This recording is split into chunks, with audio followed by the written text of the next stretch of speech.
Sekarang memang baru tahun 2026, 2029 masih jauh, tapi dalam politik Indonesia 5 tahun itu kan terasa seperti seabad. Hubungan ya bisa berubah, sekutu bisa berpisah, dan lawan juga bisa berpelukan di panggung yang sama. Dan sekarang, meskipun sekali lagi 2029 masih jauh, katakanlah begitu, tapi satu skenario mulai ramai dibicarakan teman-teman. Gibran Raka Buming Raka kemungkinan akan berhadapan secara langsung dengan Prabowo Subianto di pemilu 2029. Ini sebuah duel politik lintas generasi, sang mentor versus sang murid, dan di tengah-tengah keduanya ada sosok yang tak kalah besar, Joko Widodo, atau yang akrab kita panggil Jokowi. Pertanyaannya, kalau benar skenario ini yang bakal terjadi, sebenarnya Pak Jokowi bakal berdiri di pihak siapa? Apakah beliau akan merestui langkah Gibran, ataukah ada loyalitas yang harus dibayar kepada Prabowo Subianto setelah keduanya jalan bareng dalam tanda kutip di 2024? Tapi pertanyaan yang paling penting juga adalah, masihkah Pak Jokowi punya kekuatan setelah sekian lama diprotoli oleh Roy Suryo CS? Mari kita coba bayangkan skenario-nya perlahan-lahan. Meskipun 2029 masih tinggal 2-3 tahun lagi, tapi suhu politik mulai menghangat. Nama-nama baru bermunculan, tapi hanya ada 2 nama yang membuat masyarakat benar-benar berhenti dan memperhatikan pertemuan antara Prabowo Subianto dan Gibran Raka Buming Raka. Bukan sebagai presiden dan wakil presiden, melainkan sebagai calon presiden dari kubu yang berbeda. Kemungkinan seperti itu bakalan ada, meskipun tentu saja ada nama-nama lain yang juga punya potensi. Tapi pertemuan antara Gibran dan Pak Prabowo sebagai kubu yang berlawanan itu bakal menarik perhatian kita, perhatian masyarakat terutama. Saya yakin media sosial bakal meledak, timeline bakal penuh, grup WhatsApp keluarga itu bakal mendadak jadi seminar politik. Karena kalau benar-benar terjadi, duel ini bukan hanya soal 2 figur politik, tapi juga tentang persimpangan sejarah.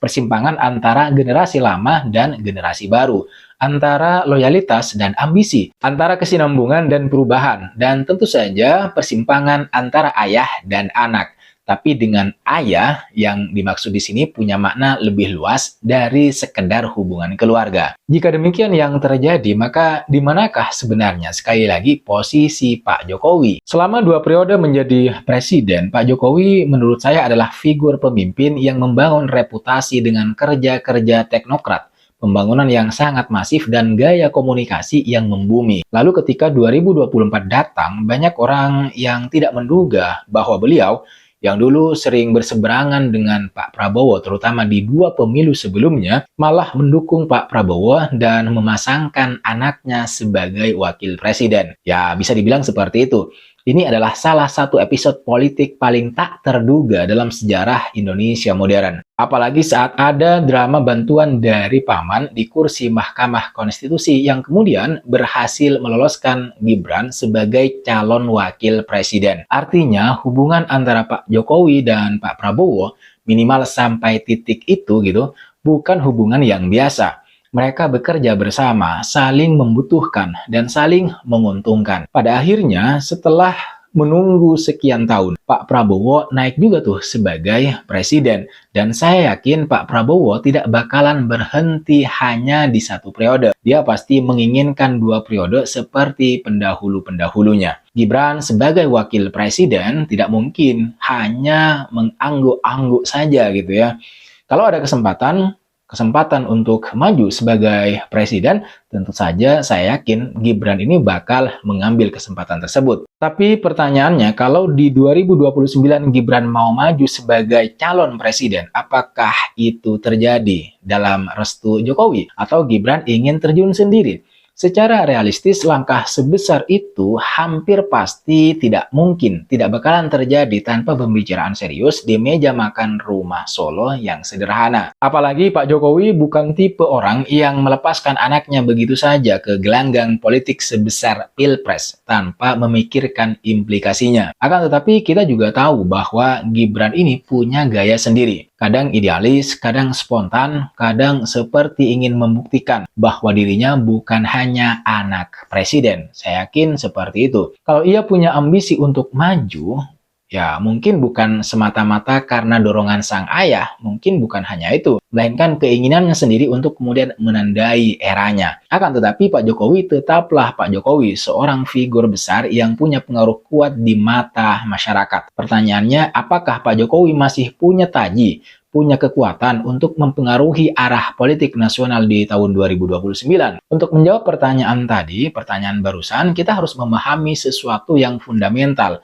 legasi. Selama 10 tahun memimpin Indonesia, menjadi seorang presiden, Pak Jokowi telah membangun brand politik yang sangat atau super kuat, lebih kuat dari mayoritas presiden sebelumnya.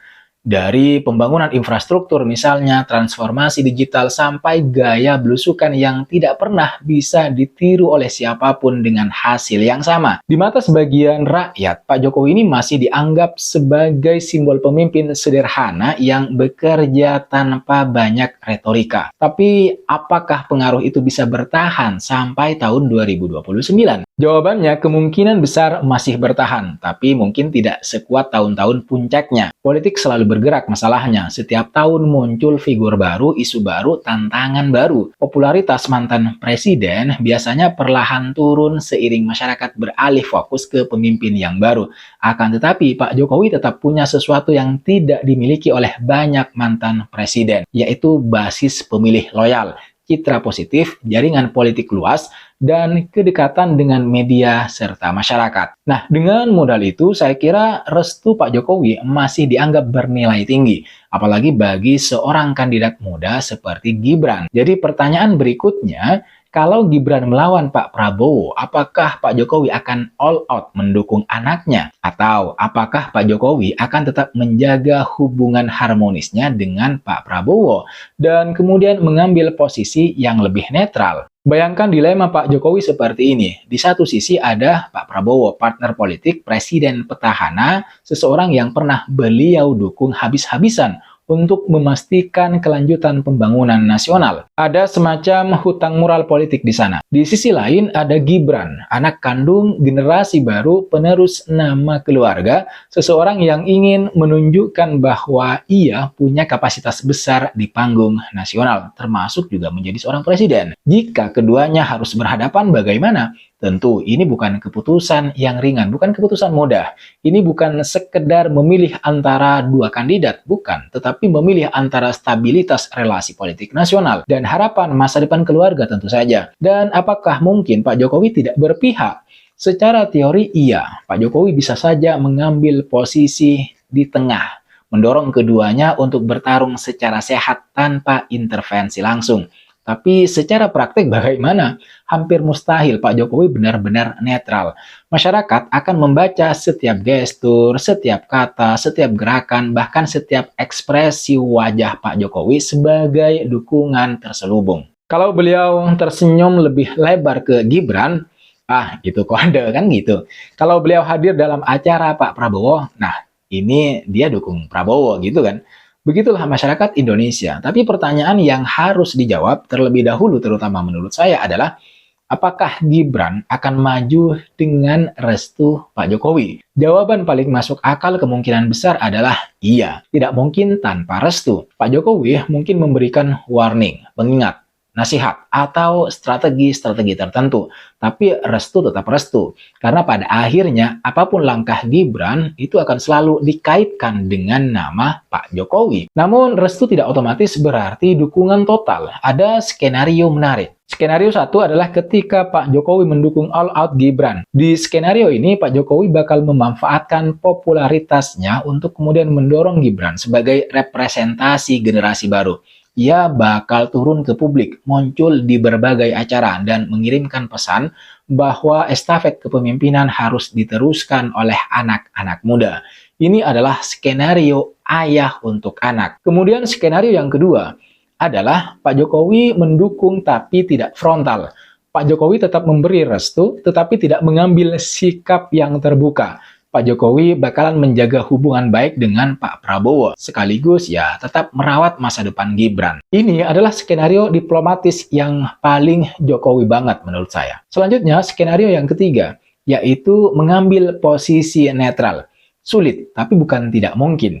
Pak Jokowi ingin memastikan transisi politik berjalan secara damai. menghindari polarisasi, dan terutama juga menjaga persatuan. Dalam skenario ini, rakyat yang menilai sendiri tanpa gestur Pak Jokowi. Tapi masalahnya adalah konflik terbesar dari skenario ini bukan pada Pak Jokowi, tetapi pada hubungan antara Gibran dan Pak Prabowo.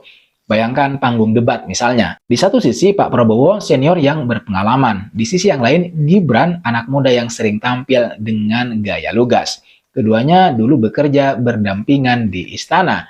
Dan kini mereka malah berdiri di podium berbeda. Ini adalah momen politik yang akan menguji seberapa matang Gibran berpolitik, seberapa besar pengaruh Pak Prabowo setelah 5 tahun memimpin Indonesia, dan seberapa tajam masyarakat membaca dinamika ayah, anak, dan mentor. Karena pada akhirnya politik bukan hanya tentang visi dan program, tapi juga tentang narasi. Dan narasi tentang murid melawan guru. Masyarakat pasti terpikat, ini menarik. Baru satu-satunya nih di Indonesia. Pertanyaan terakhir yang harus kita jawab adalah, masihkah Pak Jokowi punya kekuatan, terutama kekuatan elektoral, untuk menentukan arah politik 2029? Jawabannya masih, tapi tidak absolut. Pak Jokowi tetap memiliki rekam jejak yang kuat, popularitas yang relatif stabil, jaringan elit yang besar, kedekatan emosional dengan rakyat, dan kapasitas untuk kemudian menggerakkan opini masyarakat. Tapi politik 2029 bukan politik 2014 atau 2019. Kenapa? Karena rakyat makin kritis, media sosial makin liar, generasi muda makin dominan, dan pengaruh Pak Jokowi tetap penting, tetapi bukan satu-satunya faktor penentu dalam konteks ini. Apakah ia bisa menentukan kemenangan Gibran? Mungkin. Apakah ia bisa menghadapi Pak Prabowo? Tidak selalu.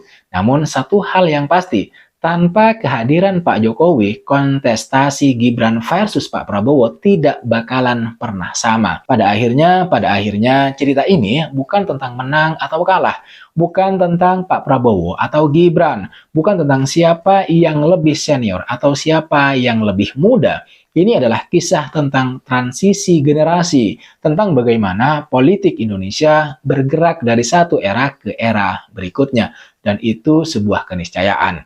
Pak Jokowi mungkin tidak lagi duduk di istana sebagai presiden, tapi pengaruhnya tetap terasa di setiap langkah, di setiap keputusan, dan di setiap dinamika politik nasional. Jika memang Gibran melawan Pak Prabowo di tahun 2029, itu akan menjadi salah satu episode paling menarik dalam sejarah demokrasi negara kita, Indonesia. Dan saat itu terjadi, semua mata akan tertuju pada satu sosok, Joko Widodo. Ayah, mantan presiden, dan penentu arah. Sang kingmaker atau mungkin hanya pengamat yang mencoba untuk menjaga keseimbangan. Lalu pada akhirnya publiklah, masyarakatlah yang akan memutuskan. Karena pemilu itu bukan hanya tentang tokoh-tokoh besar di atas panggung, tetapi tentang jutaan rakyat Indonesia, bangsa kita, yang kemudian memilih masa depan mereka. Kalau kamu punya pendapat soal topik ini atau pendapat yang berbeda sekalipun, kamu bisa tulis pendapat, gagasan, komentar kamu di kolom komentar di bawah. Saya kira itu yang bisa kita bahas di video kali ini. Jangan lupa untuk like, share, dan subscribe channel Lativisme agar tidak ketinggalan analisis-analisis atau kajian-kajian terbaru dari kondisi dan dinamika politik di Indonesia. Terima kasih sudah menonton video ini sampai selesai. Sekali lagi jangan lupa like, komen, dan subscribe. Nyalakan notifnya. I'll see you on the next video.